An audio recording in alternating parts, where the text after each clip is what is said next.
Evaldas, Code Academy alumnas, kuris po sėkmingų mokymų Vinted Engineering akademijoje pradėjo karjerą šioje įmonėje.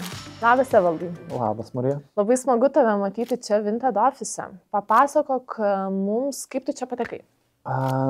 Kelias tikrai nebuvo tiesus iki šitos pozicijos.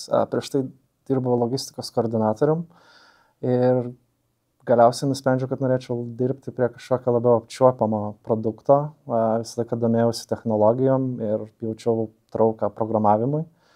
Tai nusprendžiau praeiti Code Academy Python kursus. Ir didžiausi iššūkiai turbūt ir buvo tame persikvalifikavime. Reikėjo įdėti labai daug laiko, pastangų ir turėti daug kantrybės išmokti visus šitos techninius dalykus. Pas mus, Evaldai, baigiai Python kursą. Kaip tau padeda tie mokslai dabartinėje tavo rolėje kaip backend engineer? Kursai man padėjo įsisavinti Pythoną kaip kalbą, susipažinti su objektiniu programavimo principais ir be abejo palėtėm ir duomenų bazės ir jų integravimą į programas, į aplikacijas.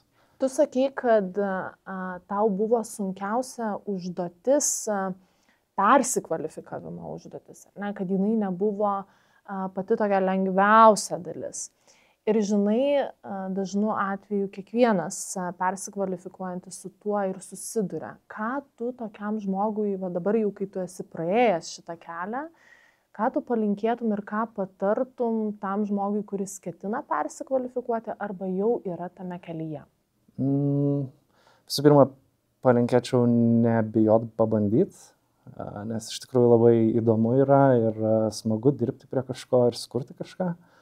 O palinkėčiau neprarast turbūt to smalsumo ir ryžto, kuris pastumėtų link šio žingsnio ir tiesiog kantrybės ir smalsumo mokantis, nes šitas sritis yra labai dinamiška, pastoviai kintanti ir visą laiką bus daug ir ko išmokti.